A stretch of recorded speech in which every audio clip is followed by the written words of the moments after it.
Snow Treasure by Marie McSwiggan, Chapter 10. Soon would come the moment the four children dreaded. The first German sentry.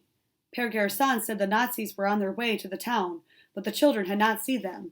The rest of the morning had been spent pulling the heavy sleds through the woods.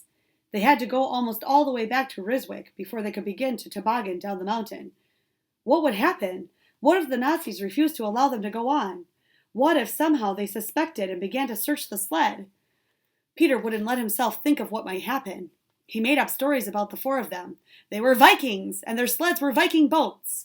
They were sailing the seas. They would go far, far away. The very nearest they would go would be to America. "Peter, I'm hungry. Let's eat," Michael proposed when they were barely out of the woods. But Peter had wanted to get a start on the long ride down the mountain. When Michael repeated his request a little later, he agreed. It's an idea, he thought. It would postpone their first brush with the sentinels. Girls, we eat!" Michael yelled. They pulled up on a bank beside the road, their sleds in a cluster. They sat munching the dark bread, dried fish, cheese, and cold meat. "Come on, Michael. Race you to the lookout." Peter wiped his mouth on the back of his mitten. The lookout was where Peter and Michael, Helga and Lovisa had seen Uncle Victor the day he had so strangely returned to Norway. But now, when the four companions reached that point, it was not to be the scene of a snow battle and all of the fun that went with it. Instead, there was a solemnness and silence, and Lovisa's blue eyes were round with fright. The lookout today revealed an entirely different sight, one to strike fear into the stoutest. A German freighter was at anchor in the fjord, steaming up. She might be about to sail. On the beach that lay between the Atlantic Ocean and Ryswick Fjord, there were hundreds of gray-clad soldiers, and there were others on the narrow strip of land between the big fjord and the small one they called the Snake.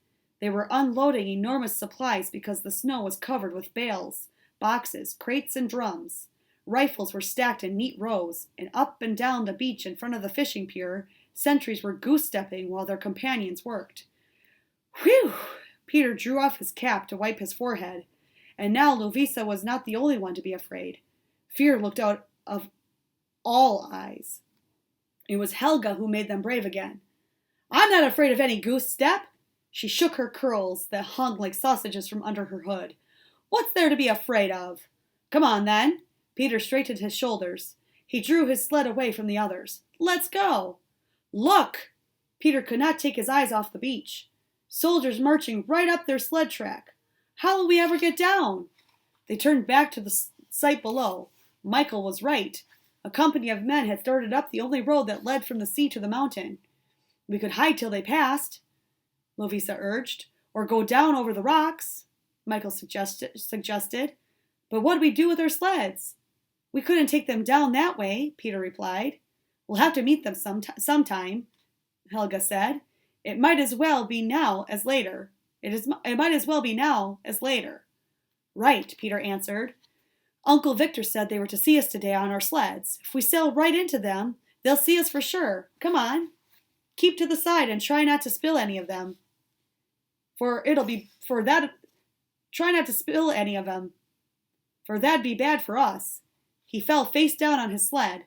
With a shove, he began the descent to the beach. The Germans were a long way off. The road made several turns into the miles between the lookout and the shore below, and only from the lookout could any part of the road be seen.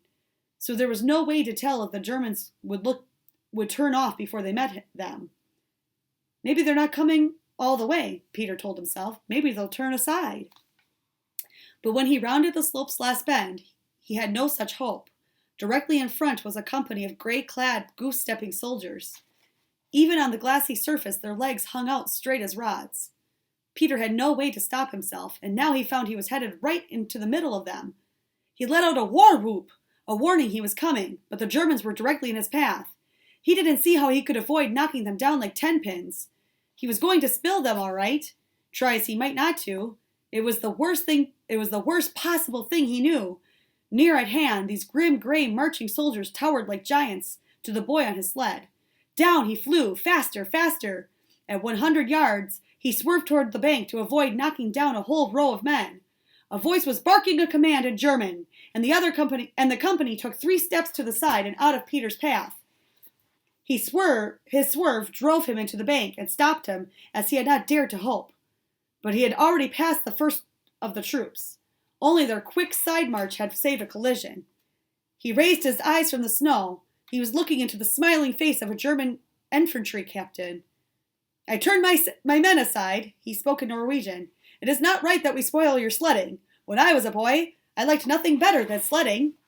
And that's it for chapter 10.